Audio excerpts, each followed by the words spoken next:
আমি অত ই করি নাই, আমি প্রকাশ্যে জি আমি 2টা খতম দিছি তার জন্য। হ্যাঁ খতম দিছি, পরে সারা বছর কোরআন শরীফ খতম। সারা বছর কোরআন পড়ো না, আর এখন আইছো তুমি বঙ্গবন্ধুর জন্য 2 খতম কোরআন শরীফ খতম দিতে। বঙ্গবন্ধু এবং তার পরিবার, শেখ পরিবার যারা এই 5-15 আগস্ট যারা নিহত হয়েছে তাদের জন্য। ইরে বাইসা, এই জুলাই আগস্টে আমাগো যে সমস্ত নিরীহ ছাত্র জনতা মানুষ মারা গেছে, এগোর জন্য কি তুই 1 খতম কোরআন শরীফ খতম দিতে পারলি না? আপনারা এগুলো সরাবেন নাকি আপনারাও তার সাথে পাগল হয়েছে? হ আপা, আপনি ঠিকই কইছেন, এই হলুদ সাংবাদিকরাও হেতার লগে পাগল হয়েছে, বুঝছেন নি আপা? আমাকে ঢুকতে দিল না, ঢুকতে দেয় না, আমি তো গেছি, পুলিশে বাধা দিছে। আমার নাম মাওলানা ওলিউল্লাহ। ইরে ভাইসা, তুই কোন লাইনের মাওলানা, একটু আমার কত একটু, তুই কোন লাইনে মাওলানা হয়েছিস, কোন লাইনে পড়ে মাওলানা হয়েছিস?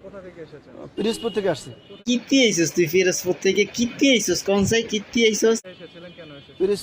পিরিজপুর থেকে আসছি, আমি থাকি ঢাকা, আসছি কিছুদিন আগে, ঢাকা এক জায়গায় থাকি, তো আমি তাকে খুব ভালোবাসি। তুই হেতারে খুব ভালোবাসস না রে ভাইজা? আরে জুলাই আগস্টের এই নিরীহ হোলা হাইন গুলা রক্তের লগে তুই কেন বেমানি করলি রে ভাই? আমার তো নামে যেতে ইচ্ছে করতেছে। আমি হয় আপা, আপনি নামে যান, নামি যান। সমস্যা, আমি তো দেখছি আপনাদেরও সমস্যা, আপনাদের সমস্যা না তো তার সাথে এরকম কোন করেন? আরে আপা দে, এটা কি এখন? এত করে তো সমস্যা হইবই। আরে এত গো ভিউ লাগতো না, এটা তো ভিউ ব্যবসায়ী, হলুদ সাংবাদিক তো কি কর, আমি ভুলি গেছেন নি, এতারা হলো হলুদ সাংবাদিক, এত ভিউ লাগতো না। অত্যন্ত খারাপ লাগতেছে, আমি খুব কষ্ট লাগতেছে, দেশের জন্য সবকিছু করলো। ইদি ইদি তোর চোখের হানি কই? অত্যন্ত দে খারাপ একটু লাগতেছে, দে, আমি তোর খুব কষ্ট চোখের লাগতেছে, হানি দেশের কই? জন্য তুই সবকিছু কান্দার করলো। বাপ গরুস কে, তোর তার জন্য চোখের আজ হানি এই কই? অবস্থা। কান কান